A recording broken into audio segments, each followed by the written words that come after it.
سیرت النبی صلی الله علیه و آله و سلم.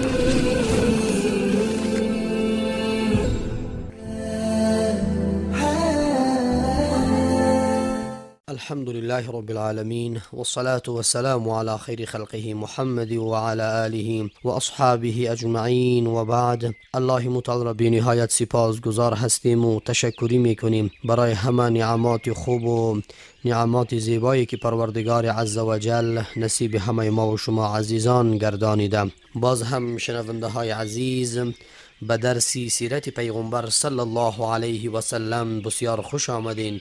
امید که همه شما خوبان صحت و عافیت داشته باشین و از گزند روزگار در حفظ و پناه الله متعال بوده باشین. شنونده های عزیز، شما این درس ما را از رادیو صدای شریعت 93 FM شنونده هستین. شنونده های گرامی، در درس گذشته پیرامون این که وقتی که قریش و همپیمانان قریش، بنی بکر و این قبیله با همپیمانان پیغمبر صلی الله علیه و سلم خیانت کردند، جنگ کردند و آن عهد و پیمان و آن صلحی که پیغمبر مبارک صلی الله علیه و سلم بسته کرده بودند، متاسفانه قبیله بنی بکر در شبانگاه به طرف قبیله خزاعه حمله میکنند و او مردم را، جوانان او مردم و چیزی از او مردم را میکشند و از بین میبرند. همین بود که پیغمبر مبارک صلی الله علیه و سلم با خبر میشود از این بی انصافی و از این گستاخی قبیله بنی بکر. اینجا حبیب خدا صلی الله علیه و سلم میخواست که به مکه مکرمه حمله بکند و انگیزه فتح مکه مکرمه هم دوستان عزیز تقریبا همین موضوع هست.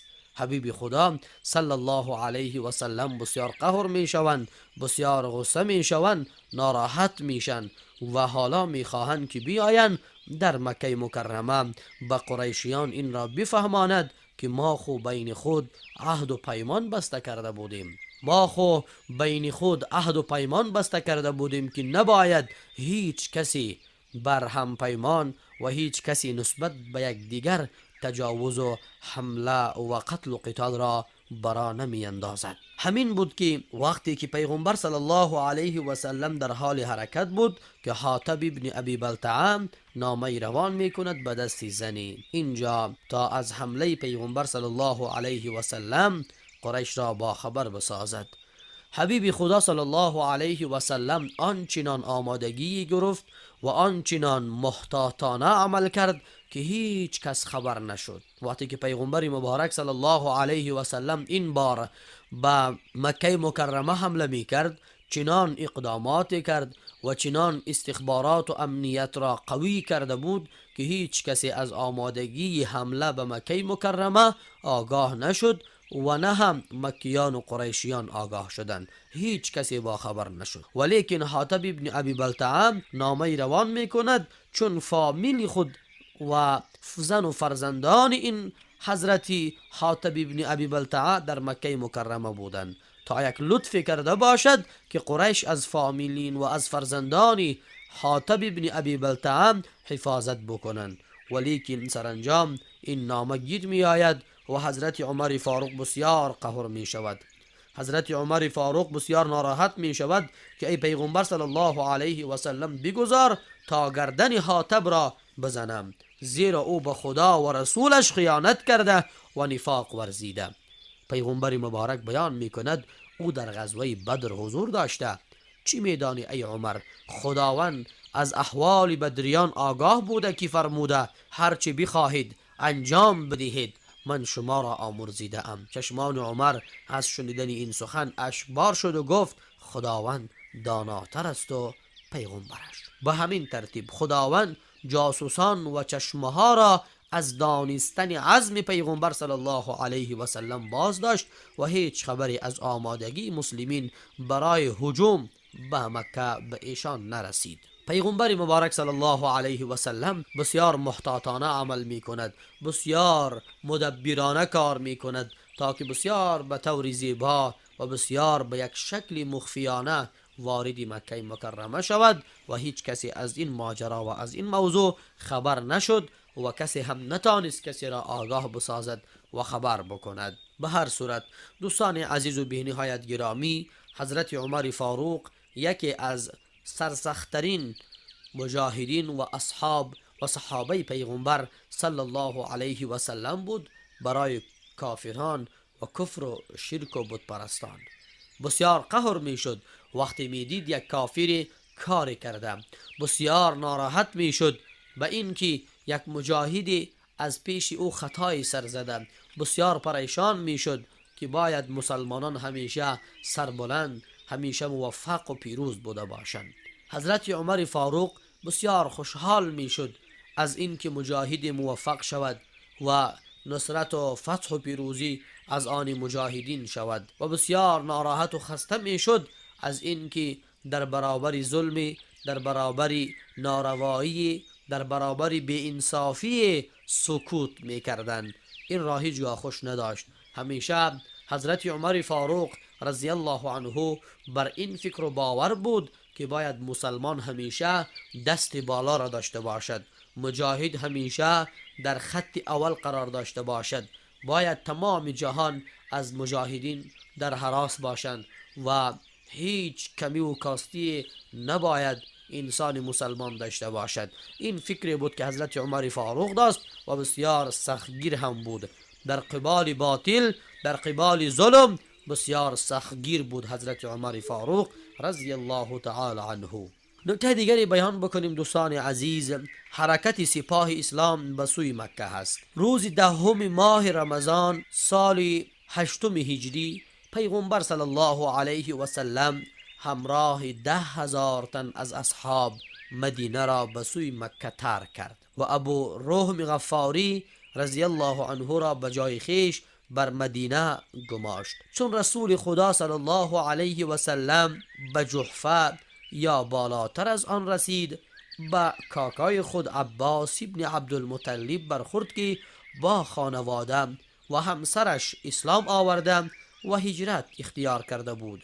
سپس چون پیغمبر صلی الله علیه و سلم به ابوا رسید، پسر کاکایش ابو سفیان ابن حارث ابن عبدالمطلب و پسر عمه‌اش عبدالله ابن ابی امیه با وی روبرو شدند که آن حضرت صلی الله علیه و سلم به سبب آزار و توهین بسیاری که از آن دو دیده بود از آنها روی گرداند.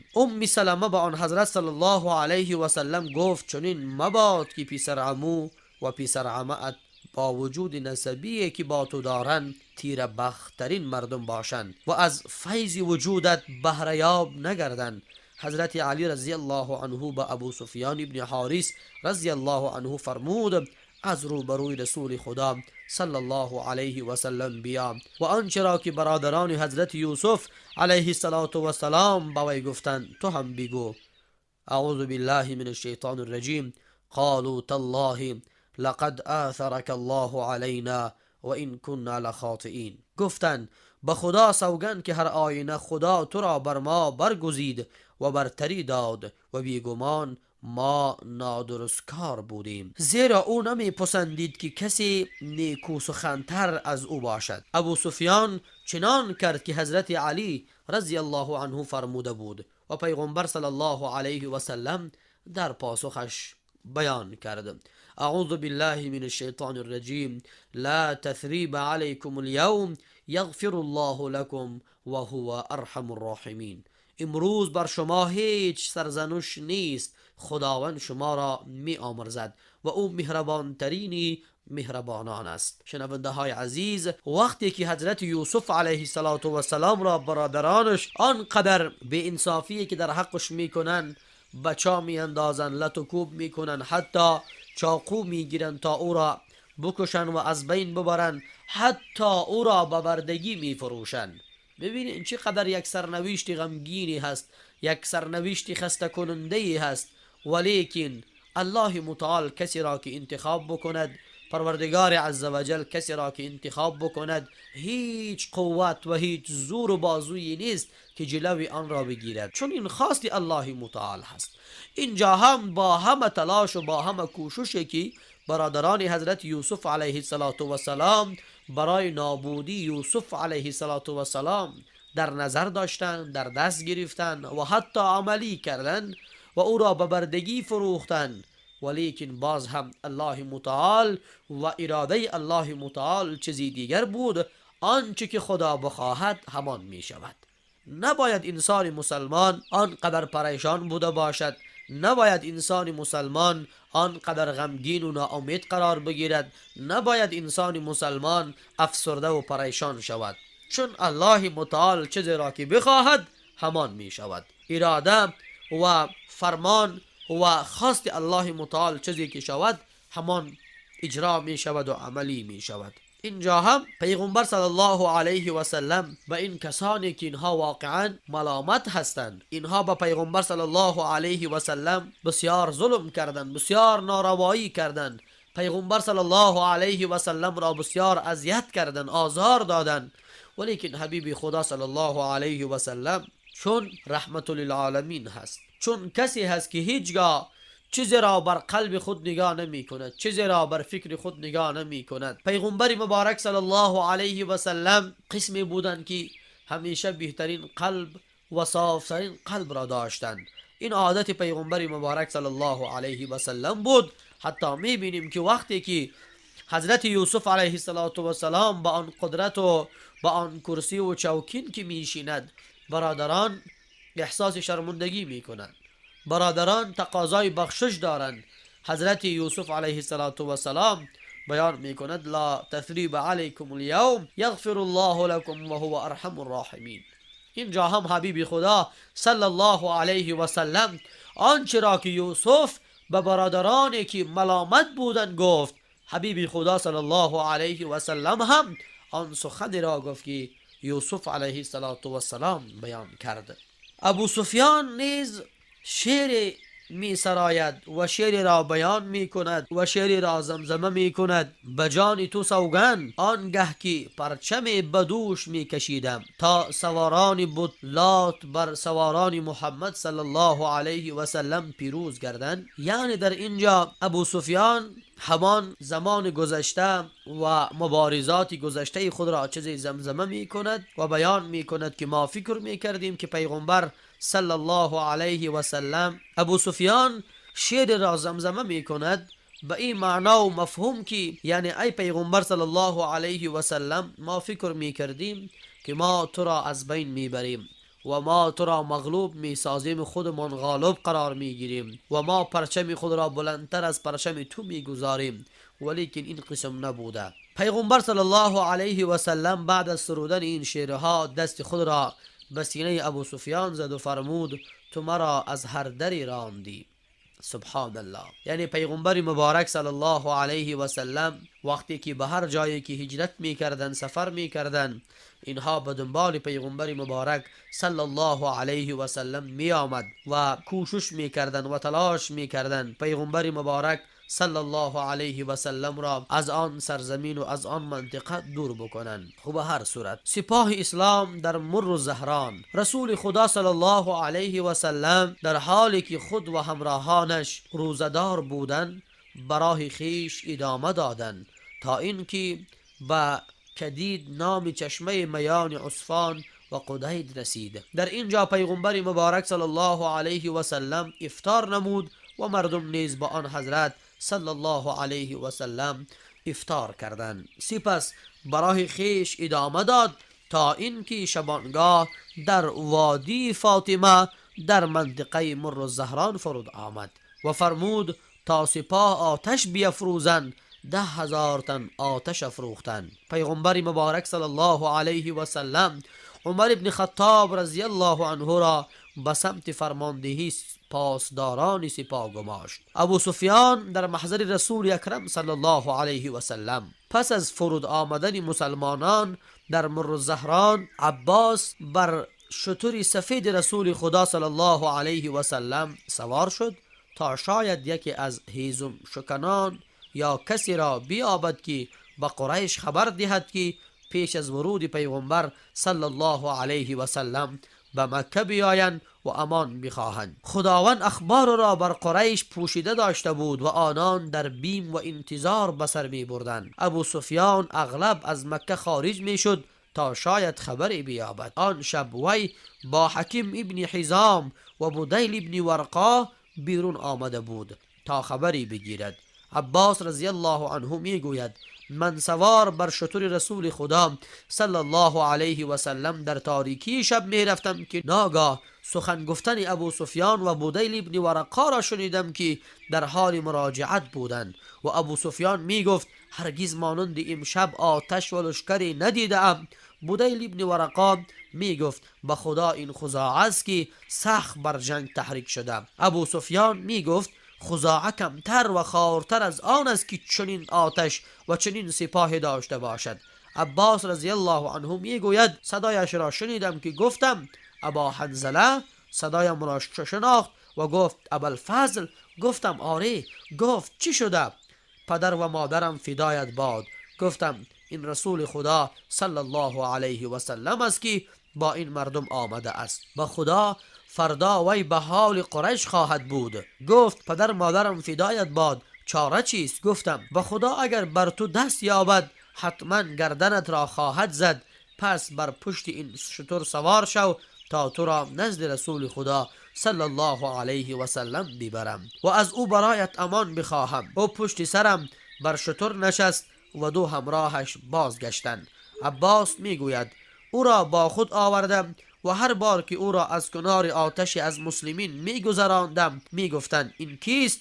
و چون شتر رسول اکرم صلی الله علیه و سلم را میدیدند که من بر آن سوارم میگفتند عموی رسول خدا صلی الله علیه و سلم است که بر شتر آن حضرت صلی الله علیه و سلم سوار است. تا اینکه از کنار آتش عمر ابن خطاب رضی الله عنه گذشتم گفت این کیست؟ و به سویم آمد و چون ابو سفیان را بر پشت شتر دید گفت دشمن خدا.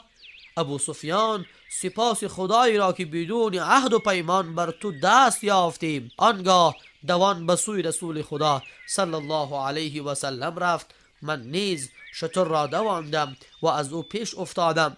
آنگاه از شتر فرود آمده و بر رسول خدا صلی الله علیه و سلم وارد شدم و پس از من عمر رضی الله عنه نیز وارد شد و گفت یا رسول الله صلی الله علیه و سلم این ابو سفیان است، بگذار تا گردنش را بزنم. گفتم یا رسول الله صلی الله علیه و سلم من او را پناه داده ام. آنگاه نشستم و سر را میانی دو دستم گرفتم و گفتم به خدا امشب کسی جز من با او سخن نمیگوید. چون عمر رضی الله عنه درباره او پافشاری بسیار کرد گفتم آرام باش ای عمر، به خدا اگر به جای او مردی از قبیله تو بنی عدا ابن کعب می بود چنین نمی گفتی؟ گفت ای عباس تو آرام باش، به خدا سوگند که اسلام آوردنت برایم از اسلام آوردن پدرم خطاب محبوب تر بود، زیرا می دیدم که برای رسول خدا صلی الله علیه و سلم اسلام آوردنت از اسلام آوردن خطاب محبوب تر است. پیغمبر صلی الله علیه و سلم فرمود ای عباس او را به جایگاه خود ببر و چون صبح شد او را نزد من بیاور. رفتم و چون صبح دمید او را نزد رسول خدا صلی الله علیه و سلم بردم. چون او را دید فرمود وای بر تو ای ابو سفیان، آیا نه آن هنگام است که بدانی هیچ معبودی به جز خداوند حق نیست؟ گفت پدر و مادرم فدایت باد، تو چی بردبار و بزرگوار و با خویشاوند مهربانی. دریافتم که اگر جز خداوند معبودی در کار می بود به سود ما کاری انجام می داد. پیغمبر صلی الله علیه و سلم فرمود وای بر تو ای ابا سفیان، آیا نه آن هنگام است که بدانی من فرستاده خدایم؟ گفت پدر و مادرم فدایت باد، تو چی بردبار و بزرگوار و با خویشاوند مهربانی. اما در این موضوع هنوز در دلم جای تأمل است. عباس گفت وای بر تو، پیش از آن که سر از تنت جدا شود گواهی دی که جز خداوند هیچ معبودی نیست و محمد صلی الله علیه و سلم فرستاده خداست. او نیز اسلام آورد و شهادت حق بر زبان راند. عباس رضی الله عنه گفت یا رسول الله صلی الله علیه و سلم، ابو سفیان مرد دوستدار تفاخر است، برایش امتیاز قرار ده. پیغمبر صلی الله علیه و سلم فرمود آره، هر که به خانه ابا سفیان درآید و هر که در خانه خیش ببندد و هر که وارد مسجد الحرام شود در امان است. عزیمت سپاه اسلام به سوی مکه. در این بامداد روز سه‌شنبه 17 ماه رمضان سال 8 هجری، رسول خدا صلی الله علیه و سلم مر الزهران را به سوی مکه پشت سر گذاشت و به عباس رضی الله عنه فرمود ابو سفیان را در تنگه وادی بر بلندای کوه نگهدار تا سربازان خدا از برابرش بگذرند و او سپاه اسلام را ببیند. عباس نیز چنین کرد و قبایل مختلف با پرچمهایشان از برابر دیدگان ابو سفیان گذشتند. هر قبیله از برابرش می گذشت از عباس می پرسید ای عباس این سپاه کیست؟ عباس مثلا می گفت سلیم. ابو سفیان می گفت مرا به سلیم چه کار؟ آنگاه قبیله دیگر عبور می کرد. او می پرسید ای عباس این سپاه کیست؟ او می گفت مزینه. ابو سفیان می گفت مرا به مزینه چه کار؟ تا اینکه تمامی قبایل گذشتند و هر قبیله که می گذشت ابو سفیان از عباس رضی الله عنه درباره آنها می پرسید و چون او پاسخ می داد می گفت مرا به بنی فلان چه کار؟ تا اینکه رسول خدا صلی الله علیه و سلم در میان گردان سترگ و گران خیش که مهاجر و انصار در آن حضور داشته و سراپا زره‌پوش بودند و جز چشمانشان دیده نمی شد از برابرش گذشتند. ابو سفیان گفت سبحان الله، ای عباس اینان کیستند؟ گفت این رسول خدا صلی الله علیه و سلم است در میان مهاجر و انصار. گفت هیچ کس در برابر اینان تا پایداری ندارد. سپس گفت ای ابوالفضل، به خدا که سلطنت برادرزاده ات امروز بالا گرفته است. عباس رضی الله عنه گفت ای ابو سفیان این نبوت است نه سلطنت. ابو سفیان گفت بنابراین چه نیکوست. پرچم انصار بر دوش سعد ابن عباده رضی الله عنه بود. وی چون از برابر ابو سفیان گذشت گفت امروز روزی نبرد است، امروز حرمت جان مال شما برداشته می شود، امروز خداوند قریش را خار ساخت. از این رو هنگامی که رسول خدا صلی الله علیه و سلم در برابر ابو سفیان قرار گرفت گفت یا رسول الله صلی الله علیه و سلم، آیا نشنیدی که سعد چی گفت؟ پیغمبر صلی الله علیه و سلم پرسید چی گفت؟ ابو سفیان گفت چنین و چنان گفت. عثمان و عبدالرحمن ابن عوف رضی الله عنهما گفتند یا رسول الله صلی الله علیه و سلم، از سعد در امان نیستیم که به قریش حمله نکند. پیغمبر صلی الله علیه و سلم فرمود بلکه امروز روزی است که کعبه بزرگ داشته می شود، امروز روزی است که خداوند قریش را گرامی داشت. آنگاه کسی را فرستاد که پرچم را از دست سعد باز گرفت و به پسرش قیس رضی الله عنه سپرد تا در عین حال فرماندهی از سعد سلب نشده باشد. همچنین گفته شده است که پرچم به زبیر رضی الله عنه داده شد. پیغمبر صلی الله علیه و سلم چقدر زیبا و چقدر با یک بزرگی و وقار و عزتمندی به سوی مکه حرکت می کند. حتی می بینیم که پیغمبر مبارک صلی الله علیه و سلم به این همه قدرت و بزرگی و عظمتی که دست پیدا کرده است باز هم از اشتباهات و باز هم از کمی ها و کاستی ها درگذشته. باز هم از کمی ها و کاستی هایی که وجود داشته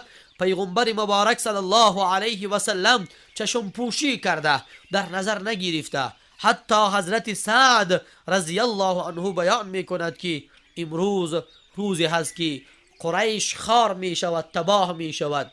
امروز روزی هست که قریش به سزای اعمال خود می رسد. حبیب خدا صلی الله علیه و سلم می بینیم که بیان می کند نه خیر، امروز روزی هست که الله متعال قریش را گرامی داشته است. سبحان الله. روزی هست که الله متعال برای قریش عزت نصیب گردانیده قریش را عزتمند دانسته. این لطف و مهربانی هست که الله متعال نصیب قریش گردانیده. پس میبینیم شنونده های عزیز و بی نهایت گرامی، اسلام چقدر با یک عالم زحمات و تلاش امروز این افتخار بزرگ را از آن خود کرده. ما و شما میبینیم که اسلام عزیز با چقدر تلاش ها و تحمل رنج ها و سختی ها بعد از بسیار سالهای سال میبینیم که لطف بزرگی را از آن مسلمانان الله متعال میگرداند.